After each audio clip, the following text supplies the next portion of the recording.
They wish to make a lot of money. In Europe, every American student, even more every American adult, is regarded as someone who is just out to make a lot of money. Really, 16% of these students regarded their main goal and concern in life to make a lot of money. I'm quoting literally, make a lot of money. And you know what the top class, the top category, we say category, what do you say?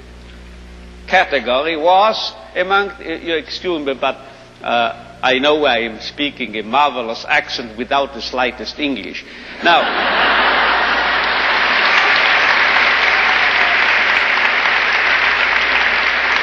you know what the top category was?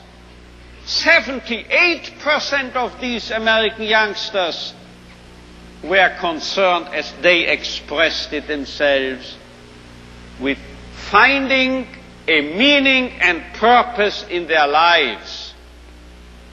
So this is a realistic view on man. And you know,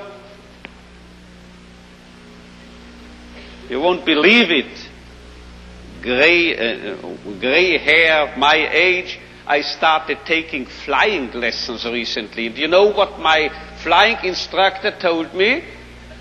If you are starting here, wish to get here, say east, heading for this, and you have a crosswind, you will drift and you will land here. So you have to do what we pilots call crabbing, he told me, C-R-A-B, crabbing. You have to head for north of this airfield, and you have to fly that way, you see, as if you headed in this direction. If you are heading here above this airfield, then you will actually land here. But if you head for here, you are landing here. This holds also for man, I would say. If we take man as he really is, we make him worse.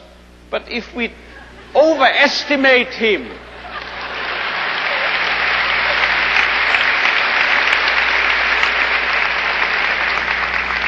it's premature, your applause, you will soon know why. If we seem to be idealists and are overrating man, and looking at him that high, here above, you know what happens? We promote him to what he really can be. So we have to be idealists in a way, because then we'll wind up as the real realists.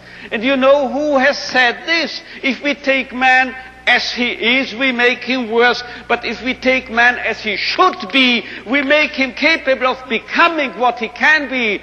This was not my flight instructor, this was not me, this was Goethe. He said this verbally. And now you will understand why I, in one of my writings, once said, this is the most apt maxim and motto for any psychotherapeutic activity.